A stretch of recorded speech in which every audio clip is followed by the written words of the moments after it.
Have you ever found yourself in a situation so tough, so overwhelming, that you felt completely lost and alone? It's in these moments, these valleys of life, that our faith is truly tested.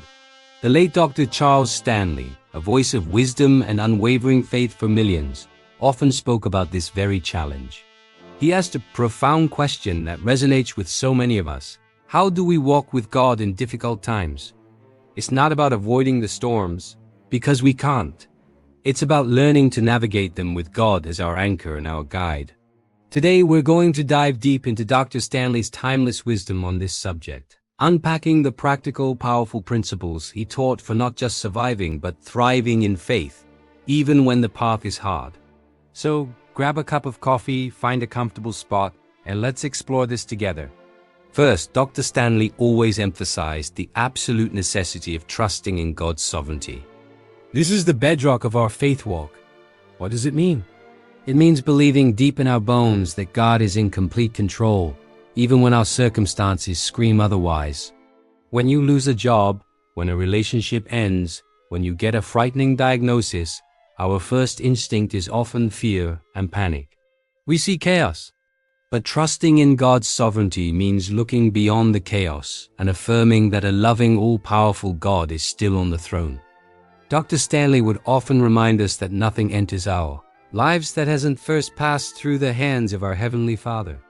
This doesn't mean God causes our pain, but it does mean He can and will use it for a greater purpose, a purpose we may not see or understand in the moment. Think of Joseph in the Old Testament. Betrayed by his brothers, sold into slavery, falsely accused, his life was a series of devastating blows. Yet, at the end of it all, he could say to his brothers, "You intended to harm me, but God intended it for good." That is the perspective of someone who trusts in God's sovereignty. It's a conscious choice to believe that even in the darkest night, God is weaving a tapestry of redemption and purpose. The second principle that Dr. Stanley consistently highlighted is the importance of clinging to God's promises. Our feelings are fickle. One day we feel on top of the world, full of faith. The next we're in the depths of despair. If we base our walk with God on our emotions, we'll be tossed back and forth like a ship in a storm. But God's word is an unshakable anchor. It is filled with thousands of promises that are true, whether we feel like they are or not. Dr. Stanley would urge us to become students of the Bible, not just for knowledge, but for survival. When you feel anxious, you cling to Philippians 4:6-7, which promises the peace of God that surpasses all understanding. When you feel weak, you hold on to Isaiah 40:31, which says that those who wait upon the Lord will renew their strength. It's about actively taking these promises and making them personal.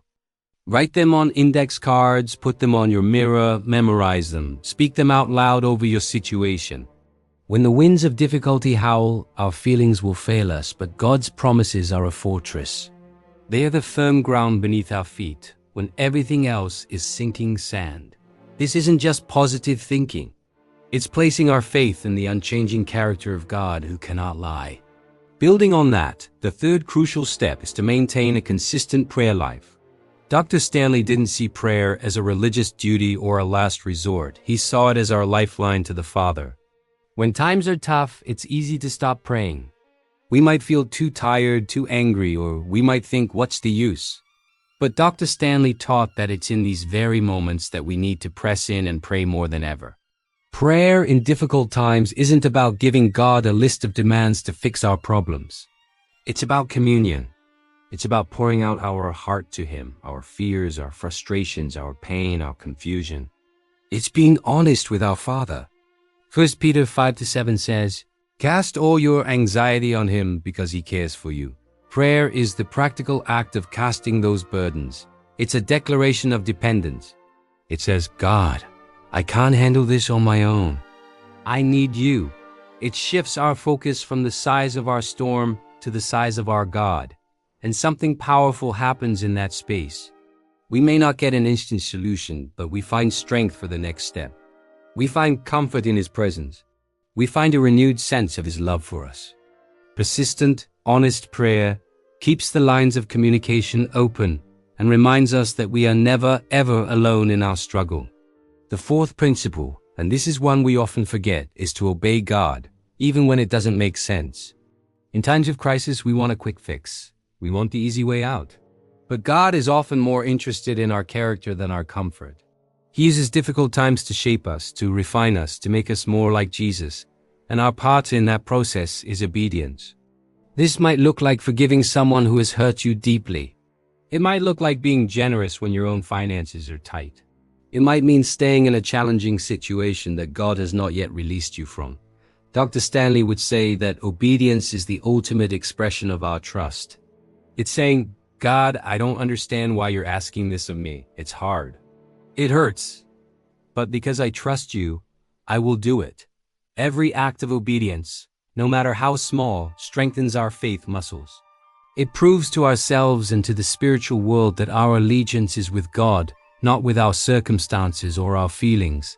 Remember Abraham being asked to sacrifice Isaac. It made no sense. It was the hardest thing imaginable.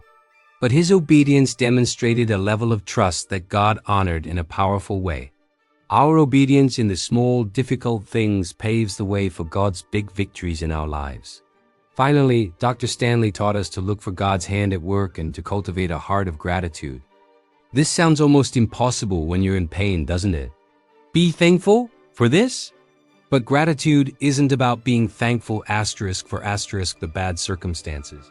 It's about being thankful the bad circumstances. It's a discipline of the mind and heart. It requires us to intentionally look for the slivers of grace in the midst of the hardship. Maybe it's the kindness of a friend. Maybe it's a beautiful sunset that reminds you of God's creativity. Maybe it's just the fact that you have breath in your lungs for one more day. The Bible says in 1 Thessalonians 5:18, "Give thanks in all circumstances, for this is God's will for you in Christ Jesus." Gratitude breaks the power of negativity and self-pity. It lifts our eyes from our problems and places them on the provider. When we start to list the things we're thankful for, even the smallest things, it rewires our perspective. It reminds us of God's past faithfulness, which gives us hope for His future faithfulness. It's a powerful weapon against despair. It doesn't deny the reality of the pain, but it refuses to let the pain have the final word. God is always at work, and choosing to see His goodness, even when it's hard to find, is a profound act of faith. So to walk with God in difficult times, as Dr. Charles Stanley so wisely taught, is an active, intentional process. It's about anchoring ourselves in the truth of His sovereignty, believing He is in control. It's about clinging to His unfailing promises found in His Word, not our fleeting emotions. It's about maintaining a constant, honest dialogue with Him through prayer, casting our burdens upon Him. It's about choosing obedience even when it's the harder path, trusting that He is shaping our character. And it's about cultivating a heart of gratitude, actively looking for His grace in the midst of the storm. These aren't easy steps, but they are the pathway to peace, strength, and a deeper, more intimate relationship with the God who loves you more than you can imagine, and who has promised to never leave you nor forsake you. The valley may be dark, but you do not walk it alone.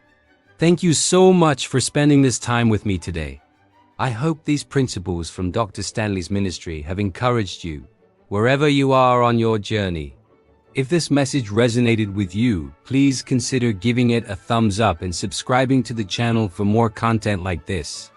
And I'd love to hear from you in the comments. Which of these principles do you find most helpful in your own life? Until next time, walk in grace.